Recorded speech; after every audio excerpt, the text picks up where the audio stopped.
The Dig Podcast Series 10, all about real lives, real moments. And we just want to give you, our listener, a heads up that we will be covering some sensitive topics. I remember a flash of pain as the train crushed my right arm above the elbow. And I thought at that point things can't get any worse. And then the second train came into the station. I need to save myself. How am I going to draw attention to myself?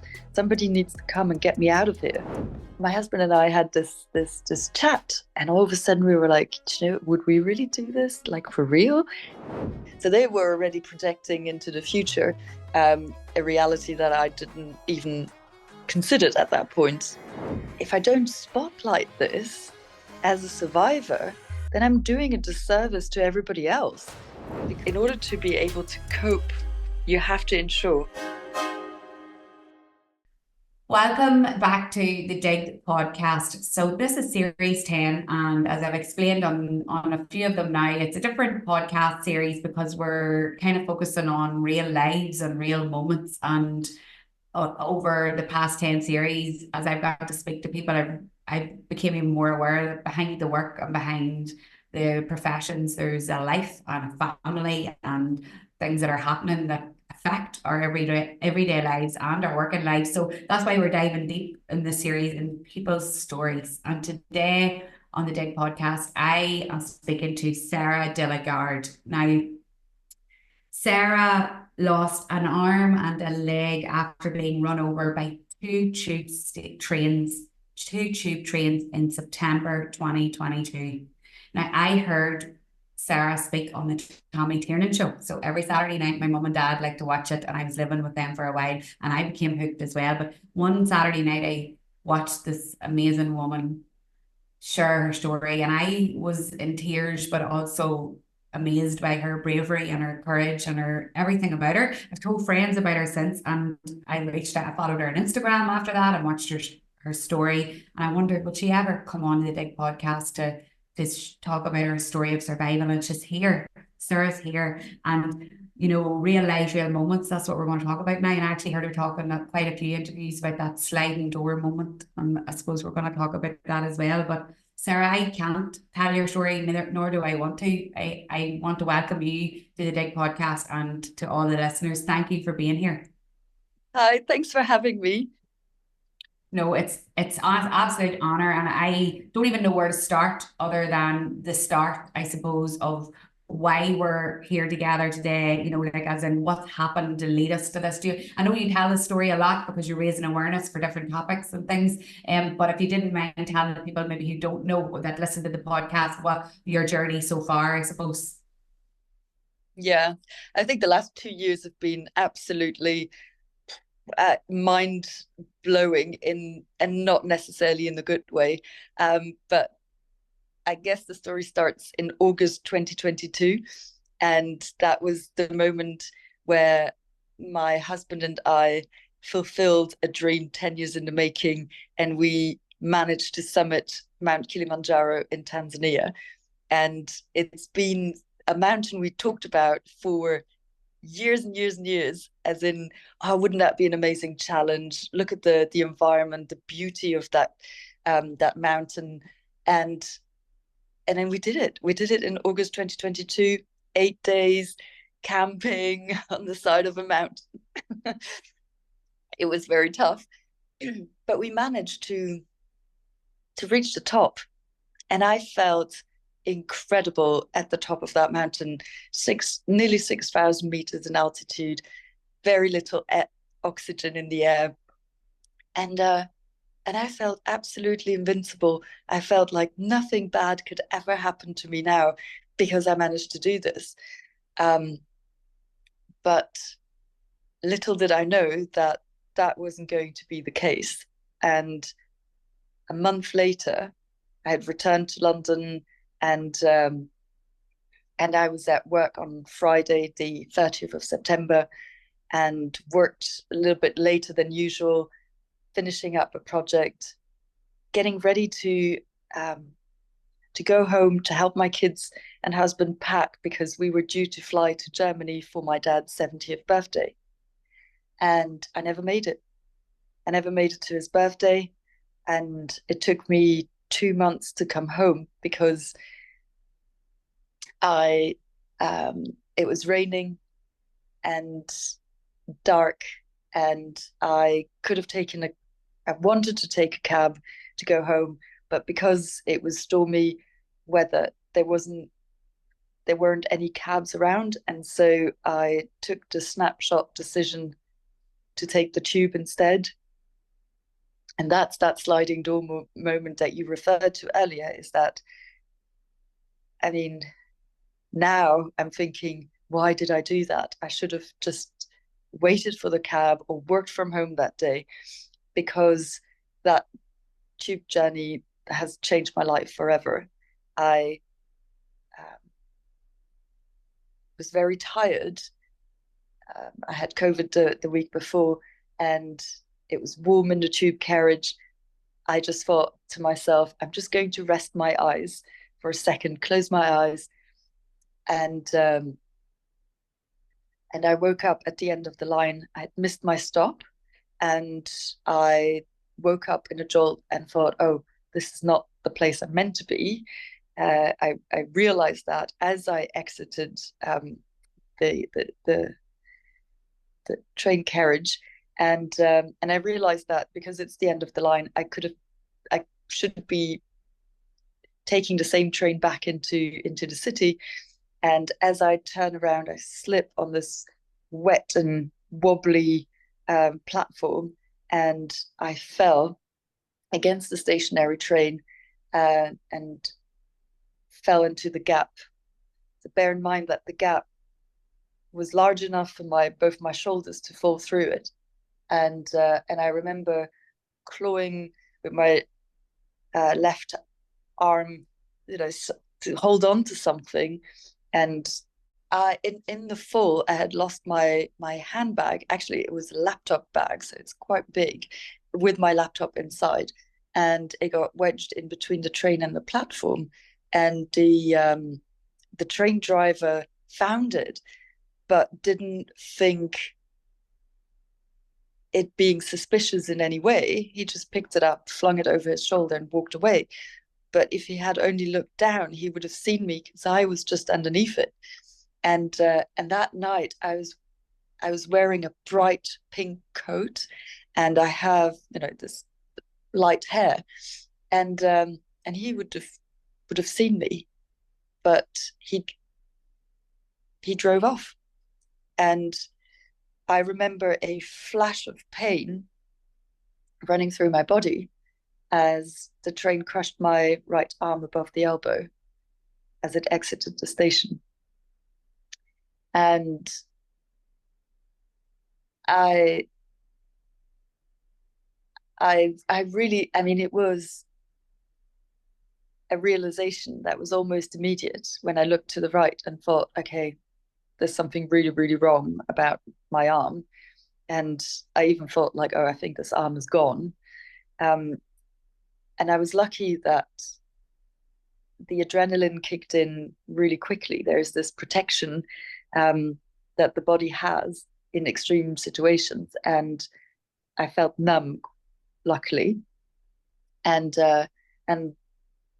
I just thought, I need to save myself. How am I going to draw attention to myself? Somebody needs to come and get me out of here.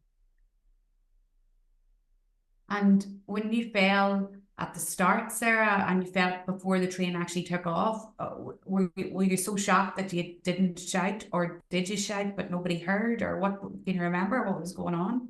Yeah, so I remember screaming out, or because I had a really strong sense of I should not be here. This is really, really dangerous. So I remember trying to hold on to something to pull myself out. But I also remember shouting out in surprise and horror, basically saying, "Oh, help!" But nobody heard that. And Do you so, be Do you so be okay having this story? Because even though I'm listening to you, I feel I feel bad that you're having to live through this. I know you live through it every day, but telling me this now, are you okay to tell me this now? I feel so bad asking you to speak through it again, but I know your story of survival is one that you're spreading far and wide. But that's hard. Is that hard for you to even remember all those things to talk about? Yeah, it is hard, and I absolutely relive it every time I tell the story. But in a way, I I felt that it helps telling the story because it rationalizes it more, or it numbs it after. No, it doesn't numb it, but it's I feel like sharing it helps me process it, if that makes sense. Um, so yeah, it's painful. And I do have flashbacks and PTSD, and I developed this fear of being on my own and feeling abandoned, because that's what I felt in that moment. I felt utterly alone and abandoned, and shouting out for help. Somebody help me, please. My name is Sarah and I don't want to die, is what I shouted out over and over again. Um, the train had left the station and nobody heard me, even though I was shouting at the top of my voice. And I remember that I lost my phone in the fall, and my phone had a neon orange lanyard attached to it, neon orange casing, and I saw it on the tracks a bit further away from me, and I shuffled with my feet to get over there, picked it up with my right foot, picked the lanyard up, and just pulled it towards me, and managed to hold it in my left hand. And I thought, okay, now I'm safe, because if I call for help now, this is somebody's gonna come and get me. And then I tried to, and it's got this facial recognition software, and it didn't recognize my face, and I realized that my face was unrecognizable, because and I didn't know that at the time. I found out afterwards that I'd broken my nose and my two front teeth, and my face was covered in blood. I had a cut under my chin, and it was raining constantly. There was, soot and mud and whatever, and it just wouldn't work. And then I thought, okay, well, what else can I do? And then I realized, well, I can type with my left hand the code into the phone, but then it didn't recognize my digits because my hand was wet, the phone was wet, my clothes were wet. I couldn't dry it, and so I had to abandon that, and I went back to screaming for help. And I thought at that point things can't get any worse. And then the second train came into the station, and that train, it had, I believe, enough time to see me, to spot me. I mean, I was on the tracks with that bright pink coat, and yet the train didn't stop and crushed my right leg below the knee. And by some miracle, I was still conscious. I mean, I'm lucky that I didn't have a heart attack, or like I don't know how I managed to stay awake. And there was a moment where I felt like dying was not off the table, um, but also that maybe dying would be quite the relief in that moment from the pain or the shock. And that moment, I remember so clearly the faces of my two children, my two daughters. Um, they were only 8 and 12 at the time, and their faces came up in my mind's eye, and I heard their voices, and they were saying, "Mummy, what are you doing? You're meant to come home. Please come home to us." And that somehow gave me that incredible strength to hold on, not let that feeling. I felt like a block of ice in my chest slowly spreading, which to me really felt like dying. And I had that a couple of times, that feeling, but the thought of my children really kept me going, kept me alive, I think. The Dig podcast means so much to us because we're able to help people with actionable advice, both in the world of work and life. And so many people are listening, thousands of downloads, but some people still haven't hit that follow button or subscribe. I'm guilty of it too. I listen to podcasts and I actually haven't taken that action. But I'm asking you today, if you do love the podcast and you want to keep seeing more guests, if you could hit follow on Spotify or Apple, or if you watch on YouTube, if you hit that subscribe button, it helps the podcast grow. And in turn, I can continue to have brilliant guests that bring you great advice each week. And how, like I'm listening and I know because I heard your story, but there's people listening thinking, how has Sarah survived this? What happened then for you to actually survive this? How did you get rescued or? So I basically didn't stop screaming for help. And eventually somebody heard me on that in that station. I think originally they thought, there was a domestic dispute somewhere, and then they looked under the train and they saw me, and then tried to call for help. Eventually the British Transport Police showed up, and the firefighters and the emergency medical services, and they managed to get me out from underneath the train. It was a long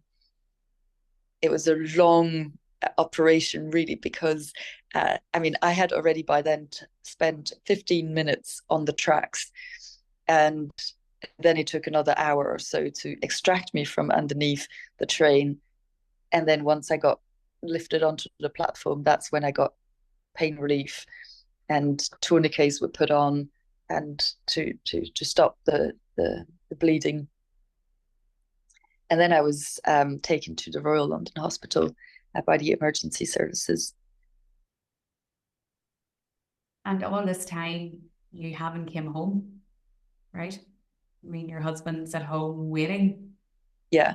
And I by then also ran out of battery on my phone, but afterwards we realized that my husband had tried to call me, and it was just a matter of minutes that we missed each other, basically, because he could have called, I could have answered somehow, and we could have spoken, but yeah, that didn't happen. And I remember being on the way to the hospital, trying to speak to the paramedic and say, you have to find my husband. We need to call him. We need to let him know where I am. And he asked me what's his phone number, and I couldn't remember his phone number. That was just, and I remember saying something strange. The mind works in weird ways. I mean, I was dipping in and out of consciousness, and I remember saying, like, I'll just find him on LinkedIn. I'm sure he's going to see your message, which is strange, a strange way for the brain to solve an issue like that, I think.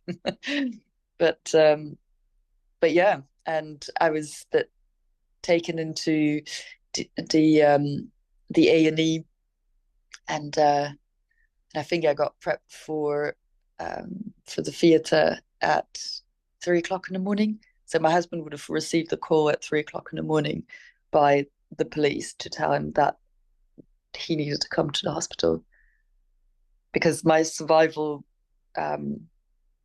percentage wasn't very high at that point. So yeah, they needed to make sure that my next of kin was aware. And how does he, I'm sure he has talked to you about what that was like for him all that time, not knowing where you were and then getting that call. Like, this was the both traumatic sides of that. Obviously yours is very extreme, but for someone at home to get that, what was he going through? So he was worried, and we'd been messaging, as I left work and telling him, oh yeah, I'm on my way. So he thought that was rather strange that it would take me so long to get home, and hence him calling. But at the same time, he did think, oh, maybe something happened at work and she needed to stay longer. So he rationalized it in that way.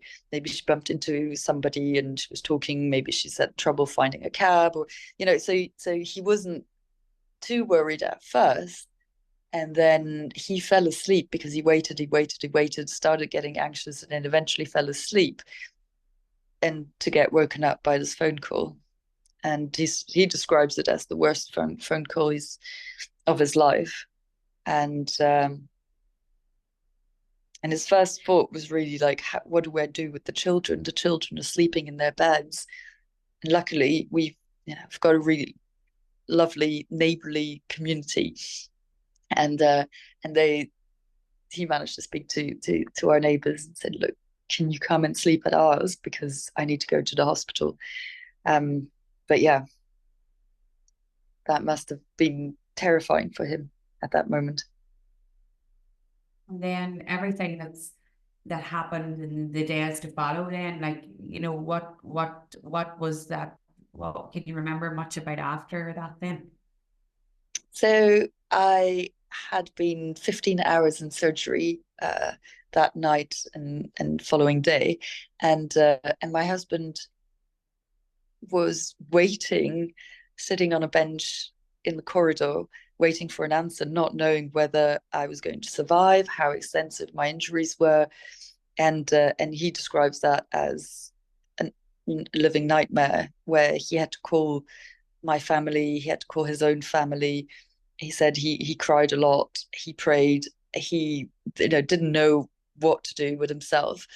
And I woke up in the intensive care unit, and I remember he was on my mind all the time. Like I remember waking up and saying, I need to find my husband. Where's my husband? Where's my phone? Where's my husband?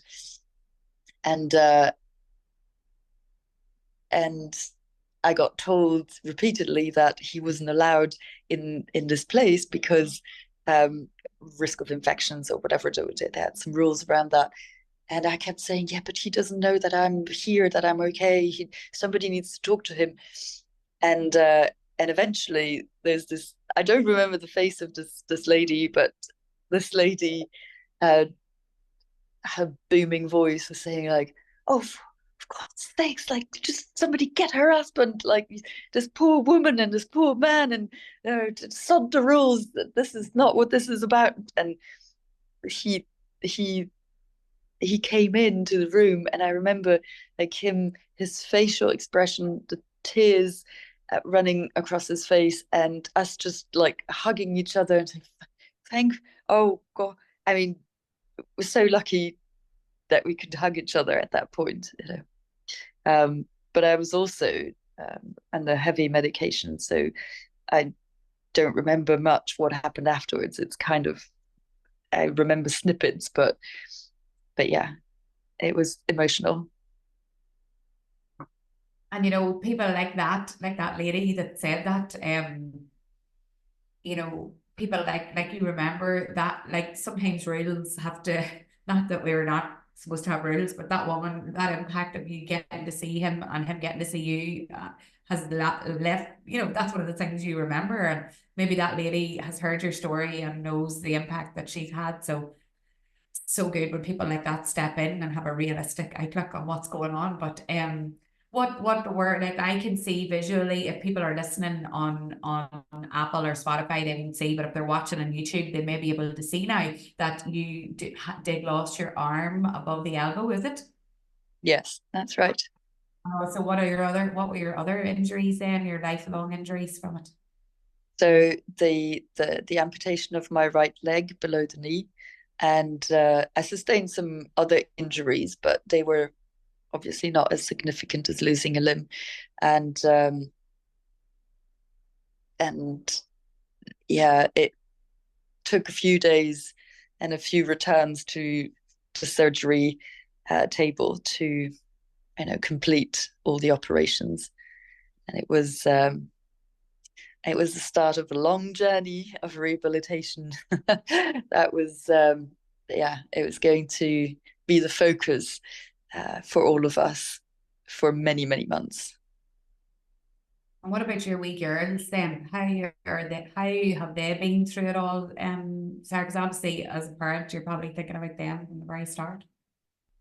They were obviously shell shocked when their dad told them what had happened, and I think especially the eldest was shocked because she could tell what that meant, and the littler one was a little bit more innocent and thinking, what, how? And but after that, they were extraordinarily resilient. They were surprisingly resilient, where they were, you know, unsure of the hospital environment, but they were also very focused on the future, where they thought, Mom, you're going to be okay. You're going to get a robot arm and a robot leg, and you'll be fine. You'll be fine. So they were already projecting into the future, a reality that I didn't even consider at that point. So they were extraordinarily resilient, and so helpful in that moment as well, to just come in for cuddles. And I know that my littlest one had brought in on day 2 a drawing of the whole of the family, including our cats, and she drew me smiling and with a robotic arm and a robotic leg, and that was their way of thinking, well, there is a problem and here's the solution. And I thought that was quite incredible. And of course they had post-traumatic stress syndrome, they had anxiety, separation anxiety, they had all of that, and it manifested in various ways. But right in the beginning, it was their absolute resilience that really, really impressed me. It's only later that the cracks started to show, where I thought, okay, this is obviously having an impact, and it's a protective instinct that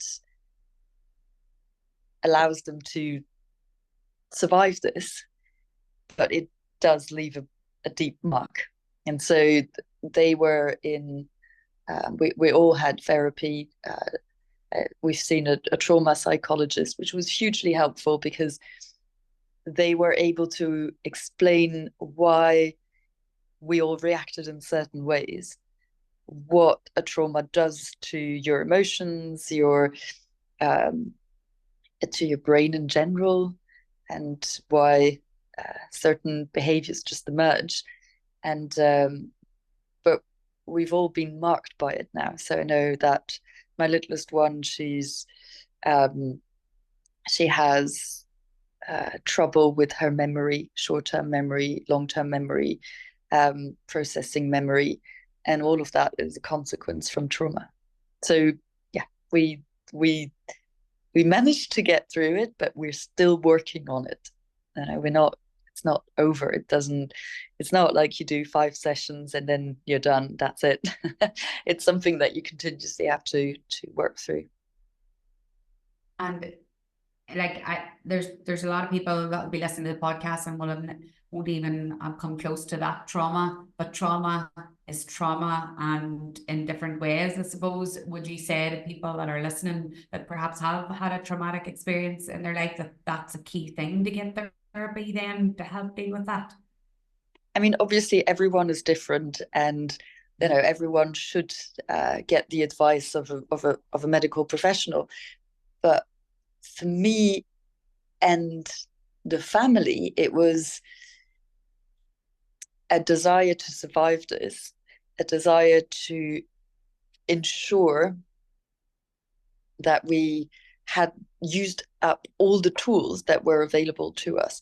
So, there was physical rehabilitation, rebuilding muscles that had wasted away, restoring balance, and the psychological tools we had at our disposal were talking therapies, cognitive behavioral therapy, trauma therapy, and medication. And so in my mind, it was like quite evident to say, I'm going to use all the tools, whatever is at my disposal, no shame. I just want to try to recover from this as quickly and efficiently as possible. We're just taking a short little break in the Dig podcast to shine a light on our fantastic partner, Linwood's Health Foods. Great days start here. A simple, delicious and healthy way to start your day has just landed in Tesco. Linwood's overnight oats come in 3 delicious flavours: strawberry energy and original energy, which are bursting with B vitamins to ensure you get the most out of your day. Or chocolate protein, which is enriched with 11 grams of plant-based protein to support growth of muscle mass and keep your body performing at its peak. And it's super easy to prep. Just add milk and chill. You've got a creamy, nutritious breakfast waiting for you in the morning. Now available in Tesco, your local convenience stores, or online at linwoodshealthfoods.com. Great days start with Linwood's Overnight Oats, proud sponsors of the Dig podcast. And now back to our guest. And how else do you look after your mental health through all of that? So there's all the therapies. Is there anything else that you do for your own therapy, Sarah, to help you? Like this is the biggest thing I've ever heard that has happened to anyone like was telling me this. How do you cope with this? How do you live this new life now? Like looking after yourself? I think the main point to highlight is practicing gratefulness, because although those first weeks in hospital were so scary, so terrifying, so confusing, there was a very strong feeling of gratefulness and saying, I nearly died. I know I was this close to dying, and I miraculously survived. I am grateful that I can still see the sunrise. I am grateful that I can touch the soft skin of my daughter's cheek, or smell their hair or hug my husband. And these are such small things, and yet they are everything. So important to have all of that as a realization. And I think that's something we can practice, to just realize, like, actually, sometimes happiness isn't in the big things. Sometimes happiness is in the smallest details. And I remember waking up and those first nights back at home and thinking, I am so lucky to be waking up in my own bed. And there's this thing that happens to me every morning before I wake up. There's this moment in between waking and sleeping, this twilight moment, where I always seem to think that overnight it was just a nightmare. My limbs are back. I'm fine. This was just a nightmare. And then I move my body a little, and then I realize, well, obviously the limbs have not grown back and it was all real. And in that moment, there's a clear choice I can make. And that is, on the one hand, there's the abyss, the darkness, the bitterness, the why me, the victim, the injustice, the bitterness. All of that is so close. It's there. And on the other side of that, there's the family, the kids, my cat coming and giving me a little cuddle. It is feeling, just the softness of the bed sheets, looking outside, seeing, the sunrise, having that cup of coffee that actually tastes really good. And then you make that choice. You say, right, I'm leaving the abyss and I'm focusing on the positive. And we all have that choice. Yeah, I would say that's that. You explained that so well, and I suppose people could put that into practice no matter what their trauma or their grief or their situation is. We all have that choice of embracing which side, but putting the tools in place. But you just explained it so well, and things like the sheets, and the smell, and like you said, the simple things. But I still listen to you. I'm in awe of your I was from the minute I saw you speaking, I was like, there's something special about you. You have that because do you know why? I think this is why. This is from me as someone that's listening to you. You're sharing it. So you're helping other people realize that if the worst happens, there's a way through if you have that. So I think that you sharing that is really, I think that's the purpose. Maybe that's your purpose to share that. That's why you're sharing it. But I know that I know that you have an amazing outlook now, but you are on a journey of trying to raise awareness of what happened to you, aren't you? Like of the dangers that exist in the transport system. Do you want to talk about that? Touch Yeah. on that? Yeah. Yes, and I feel very, very strongly that Transport for London hasn't learned from my incident, and I've been trying to get in touch with them to spotlight this, because obviously my limbs are not going to grow back, and whatever, nothing will make this good again. But when something this serious happens, where a human life nearly was lost, normally you would look into it and you would take stock and say, well, actually, this is how we could improve it. This happened because of that, and we're missing this technology, that we should innovate. This should not happen to another person. I mean, that's how I would think about it. But I was very disappointed that Transport for London had just pushed the responsibility onto me, and alleged that I was intoxicated, that I was probably wearing the wrong footwear, in essence, victim blaming, and on top of that, saying, you should have minded the gap. We told you to mind the gap. You didn't mind the gap, so it's your fault. And by the way, I wasn't intoxicated. And by the way, I was wearing flat shoes, like office shoes, normal shoes, nothing. And even if, there's no warning against that anywhere, is it? So, but for me, it was the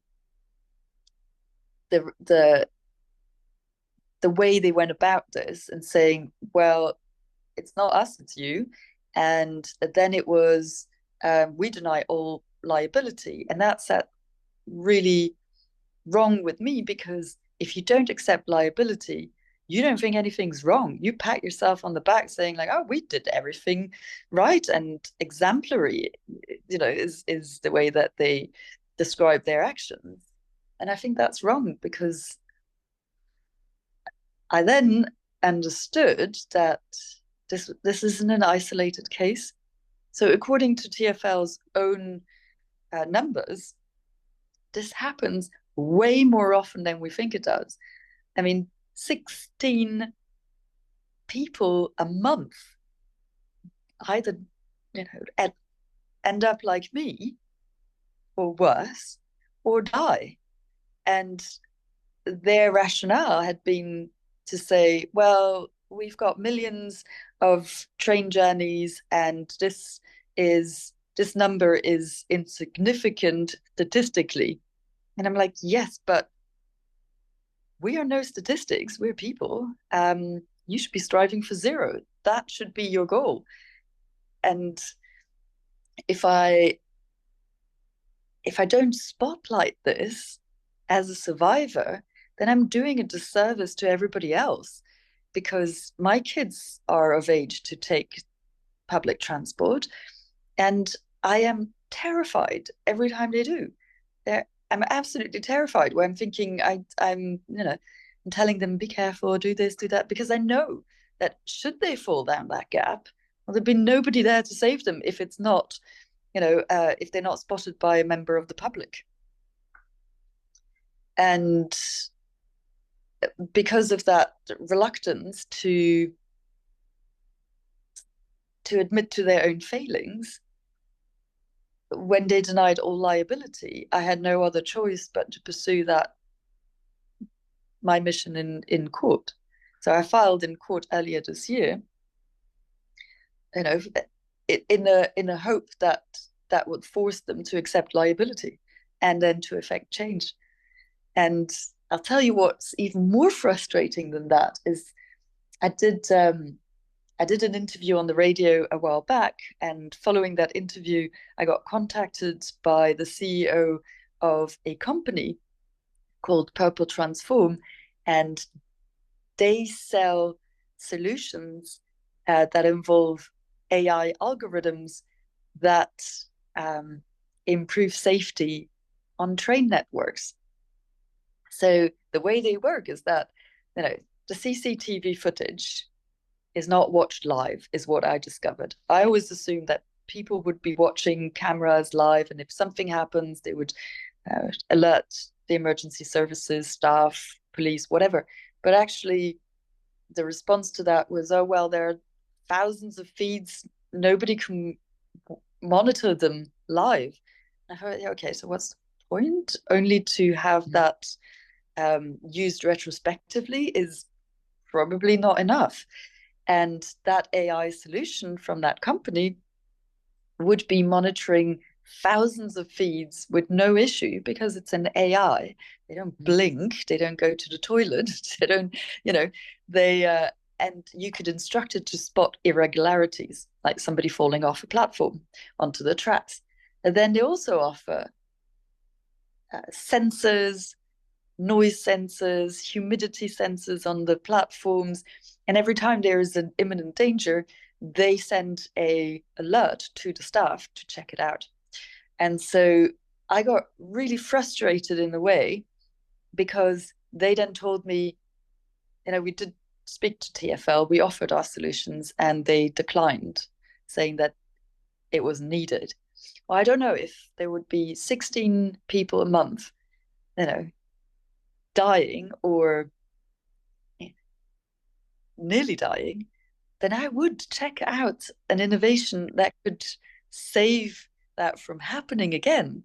Like, that's the bit that is so infuriating, is that the solution is right there, and it wasn't even as costly as you would think, because it's a plug and play thing. It's not, you have to fill the gap, which is what they really should be doing, but that could cost more. But yeah, that's where the frustration stems from.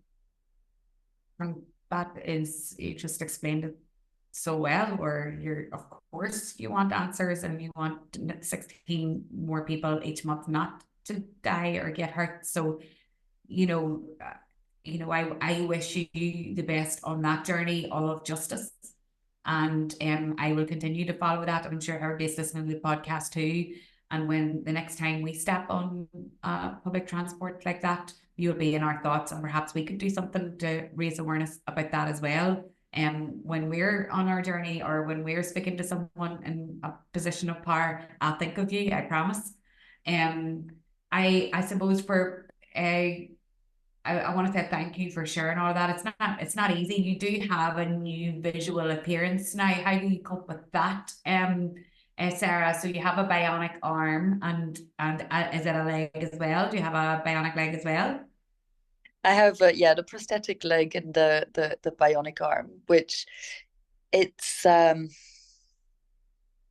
as easy as people think it is, in terms of you get fitted with a leg, and then that's it. You just walk off, and but it's been 2 years of working so incredibly hard to ensure that the muscle groups are working again, that the weight distribution is just so that the fit is at a millimeter perfectly fitting, because our bodies are not static. So fixing something static like silicon and plastic and metal to our organic body is really, really hard. And I didn't know anything about that beforehand. And so, first I learned how to speak a completely different language.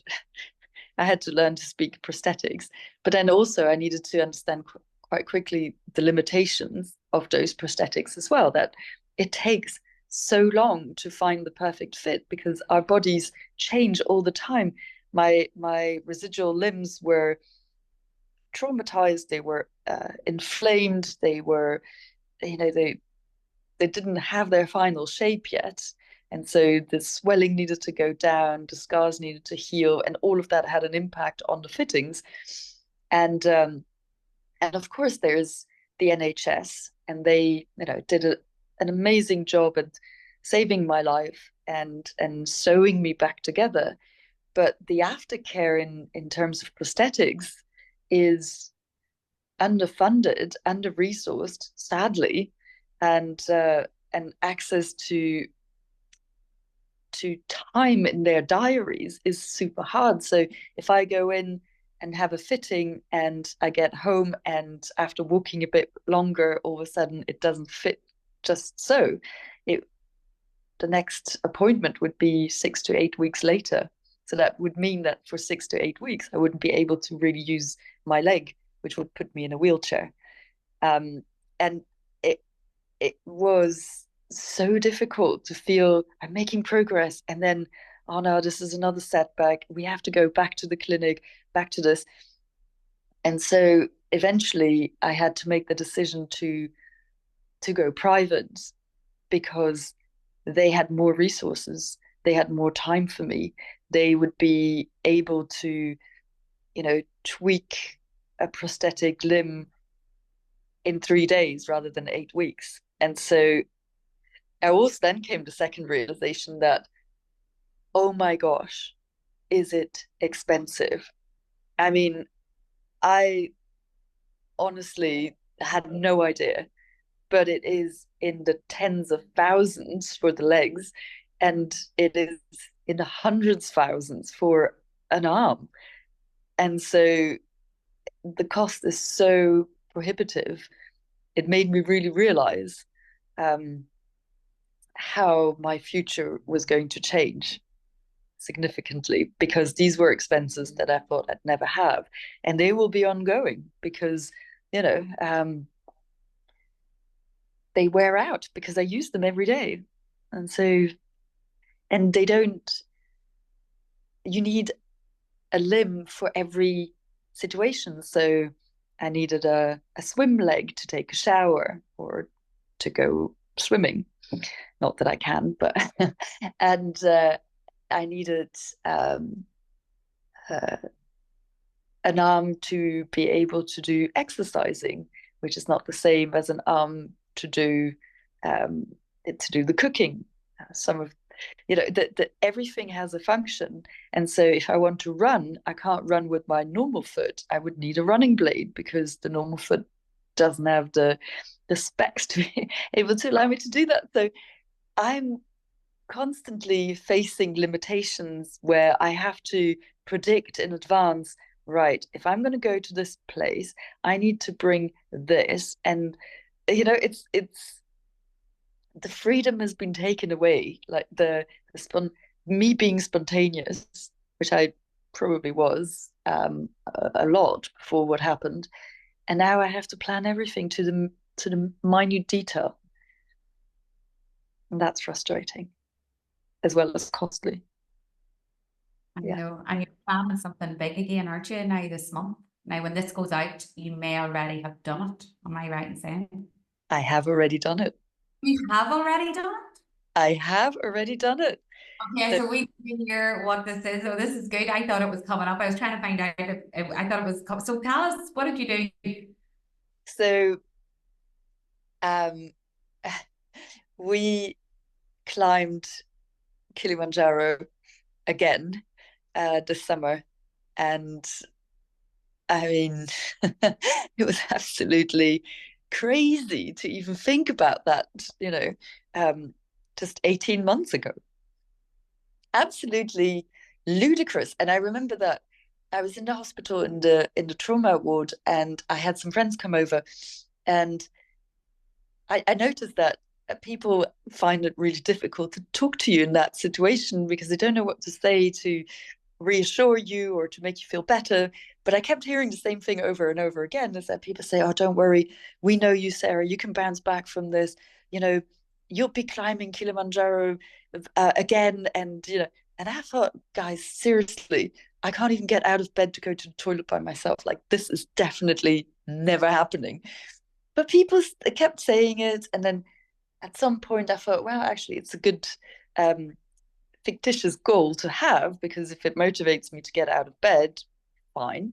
And then my mom gave me this painting that my mom's she's a painter, and she gifted me this painting while I was in rehab, and it was a painting of Mount Kilimanjaro. And she said, "Listen, don't take this the wrong way, but I think you should really, think of it as something that could help you." And I was like, yeah, okay, fine. And and it spurred me on, and it drove me. And then 6 months before this August, my husband and I had this chat, and all of a sudden we were like, would we really do this, like, for real? And then he said, well, it's possible. I think it's possible. Do you think it's possible? And I was like, oh my gosh, okay, let's do it. But if we do it, then we do it with our daughters, because we had told them about this magic mountain for so long. And I thought, this time round, I want the girls to come with us. And in a way, I thought that psychologically it was going to help me find closure, because it's closing the loop on the story. I thought that it would help me be motivated in exercising and building strength in my body, etc. And I thought it would be good for my husband to see me in this way. I think that it was going to help a lot of people realize that if you're physically disabled, it doesn't mean that you're a write-off, that you can still do things that are inspiring enough. And then I said, but I'm going to need a lot of help, like a lot of help. And so we started talking about it in great detail. And I knew that I was going to need specialist equipment. I was going to need support from medical professionals. I needed to find the crew to join me in this crazy adventure. And we were going to need support. So I was looking for corporate sponsorship. And then we decided that what was important was the messaging around us, because it wasn't just about getting back to the top and having this as a selfish, self-focused adventure. It was meant to also raise awareness for people with disabilities, for people with amputations. We decided to raise funds for charity.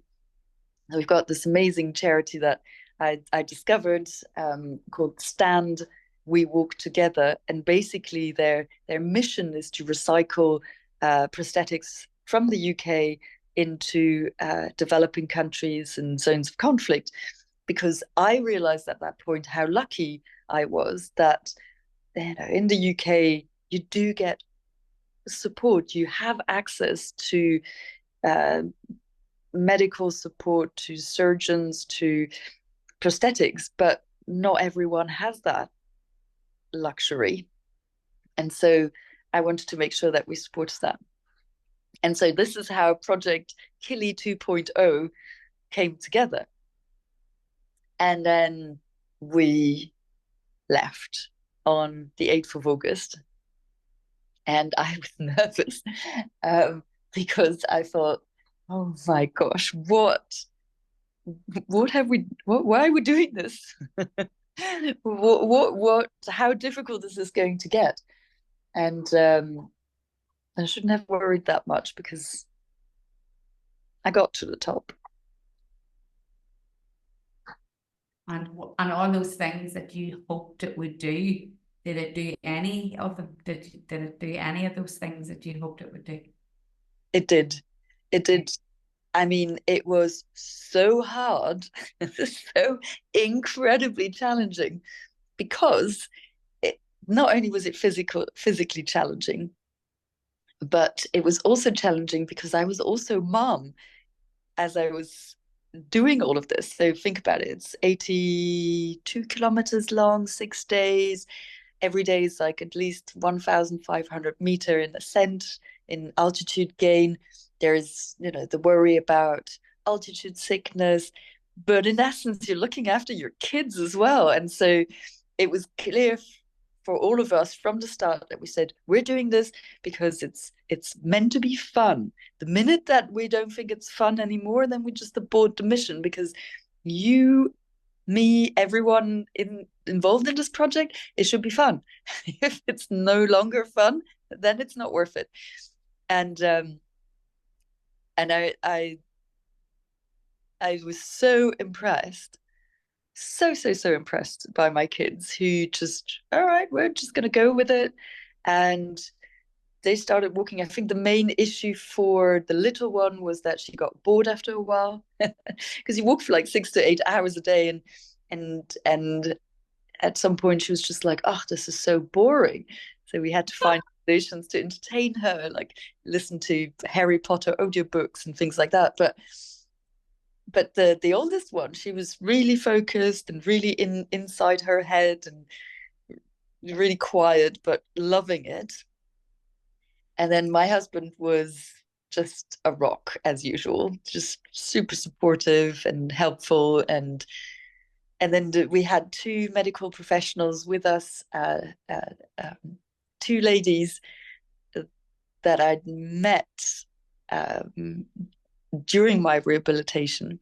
So I met Kat Weber, so Kat with a C, Weber, who was the trauma rehabilitation physio in the Royal London Hospital. And then there was Kat Sizer, Kat with a K, and she was the rehabilitation physio in the private clinic, Dorset Orthopedics, that I went to. And these 2 cats, they were there from the beginning to support me, to prop me up, and they agreed to come with me and to support me all the way. They said, we'll take you to the top, we'll make sure that, you know, we manage the pain as much as we can, and we do it. And then the agency that we went to, the travel agency, we told them the story, they remembered us, and we asked them, can you please book the same crew, same guides and helpers that we had 2 years ago? They said, yeah, we'll find them. And they found them, and they remembered us. And the feeling of this climb was very different from 2 years ago. Is that this time it was a family affair, it was a community, people coming together. There were so many hugs and supportive messages, like, because everybody kind of felt like, we're in this together, we're going to do this together. And that worked out fine until base camp. And then at base camp, we were like, okay, we need to have a talk. We arrived at base camp after, this is 4,750 meters in altitude. It's getting cold and windy, and we walked for 8 hours, I think, on that day. And you arrive at base camp. We're in this hut, and everybody sleeps in bunk beds, and we were given a few hours to rest, and then get up at midnight, do 7 hours walk up to the top, and then 7 hours back down, and then some. And so I looked at my little one and I thought, this is going to be so hard, because I know that she'd already struggled to get to base camp, and that was a major achievement. And I wasn't sure whether she was going to be okay to get up at midnight just a few hours later to do this really grueling last part. And so I told my husband about my concerns, and he agreed. And I said, yes, but she's not going to stay at base camp by herself, so who's going to hang back with her? And then he said, no, don't worry, I raised my hand, I've already been to the top, I'll stay back with her. And then I started to wobble, because I was like, yeah, but I can't go to the top without you, because last time I made it to the top because of, we were together. And so I'm scared to go without my husband. And so I said, oh, and then my eldest daughter was like, well, if you're not going, I'm not going either. And so all of a sudden we were like, all 4 of us saying like, oh no, we're not, no one's going, we're all staying at base camp. And then my husband looked at me and he said, Sarah, you should go. I think you can do it. I trust that you've got what it takes. You can do it, and it will be good for you, and you're going to regret if you're not doing it. Please go. And then my daughter, my eldest, was like, yes, please go. My littler one was, please go, mummy. You can do this. And so my eldest and I, we set off at midnight with the 2 cats, cat with a K, cat with a C, and 3 guides. And it was really, really hard. It was dark. It was minus 10 degrees Celsius. It was uphill, so steep. And we walked and walked and walked for hours and hours and hours. I think at some point, my daughter, and what kept me going was that I was whispering words of encouragement to my daughter, saying like, you can do this, you're strong enough. I was actually reassuring myself at the same time that I also was strong enough to do this. But there was a moment where I thought, okay, this is hard, but actually, is it harder than the last 2 years? And I realized no. Physically, it wasn't harder than the weeks post operations, and mentally, it was not as hard as all of the disappointments and setbacks and frustrations that I had. So I was kind of like, no, it's hard work, but the last 2 years were really difficult. So I can do this. And you did. And we did. And so there's always the last bit that is the hardest, because you're slipping and sliding, there's lots of rocks, and we had to, oh gosh, the last bit is like you have to be carried and pushed, and and then you get to the top, and at that point the sun's rising and you see the orange line at the horizon, and then all of a sudden everything's bathed in this pink glow, and you see the snow and the ice formations, the crater, and then everything just expands and you feel you're so small in such a big landscape. And then you realize, oh my gosh, I'm so tiny in such a big world. It's of such ferocious beauty that actually my concerns are just so small. I mean, I'm insignificant in this picture. And so it puts everything into perspective. And it was incredible. And then until my daughter realized that we hadn't actually made it to the top, it was just the crater rim, and that we did another 2 hours to get to the top and back down to the point where we stood. And so I told her that, and she says, Mom, I'm out. I've had it. This was it. I've got altitude sickness, a headache. I'm tired. I'll stay here. I'll hang back. You go and do the last bit, and you can, we'll meet you on the way back. So I was like, okay. I left her with one of the guides, and then we pushed on, and eventually we made it. And it was so emotional to get to the top. It's the same sign. I touched the sign, and I think my initial reaction was, to say a very strong swearing word. Like, F yeah. was my, it was really, it felt really like, oh my gosh, we did this. And then I started crying. I was so overcome with emotion. It was sobbing. I was sobbing. And it was relief. It was, overwhelming. The beauty, the pain, everything was there. And we took a few pictures, and then we had to go back down. I don't even know what to say about you. You are, and I know you probably don't like praise, and you don't want me to say that, and you don't want, but what a woman you are. Like I hope you tell this story every week, every day for the rest of your life, if it has the impact on everyone that it's had on me. And that thing you said about your worries being insignificant in relation to the beauty of the world and the strength of the world and what you've done, and you're allowed to say your swear word out effing loud if you want to. Like, I mean, Sarah, I don't know what to say. I didn't know that last bit, and I was thinking I'll ask her, did she do the Kilimanjaro? I didn't know if you'd done it or if you'd made it to the top or if it was to come. But that bit you just told is as powerful as the start of your story, I think, as well. Yeah. I don't want to keep talking about anything else because I think that's the best way to finish this bit of our conversation here. Because my last bit was, what advice would you give to others who are struggling with a challenge in their life? And I think what you've just shown us of that determination and that courage and all, you've answered it, unless there was something else that you wanted to say to anybody listening that does have a challenge in their life. So the advice that I give to my girls is pretty much around the fact that everybody at some point in their lives are going to have to deal with some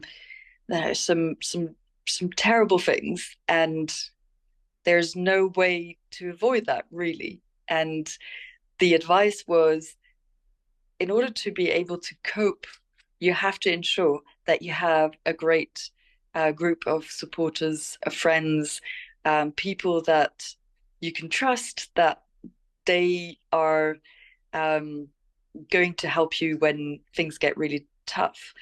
But the most important thing is that they then open up and tell the story. I got so much support because I opened up and I tell the story. But people can't help you if they don't know that you're suffering, right? So I think this old school way of thinking, you don't open up, you don't tell other people, you're not vulnerable, you have to put on a brave face. It's doing us a disservice in that sense, I believe. I think that opening up helps us heal faster and feel more connected. It's great advice, and you're a great example of that. So thank you so much, Sarah. I hope that we get to meet again, maybe in person someday. We'll get to meet up, and I wanted to direct people now how they can follow your journey. So where's the best place for people to follow that journey of, your justice journey, any type of work you're doing? Where's the best place for people to follow that? I would say my Instagram account is probably the best place to be, because somehow it seems to be the outlet that I have to showcase the different activities that we undertake as a family. Yes, and I'm going to put in the show notes your username, and I'll tag you on social and all our posts so people can do that. But I just want to say thank you. You didn't have to open up your story to me or even to answer me on social when I sent that message. But I'm very grateful that you did. I'm grateful for connecting, and you have my support always now in anything that you do. And good luck, and stay in touch. Thank you so much. I really appreciated our conversation, Caroline.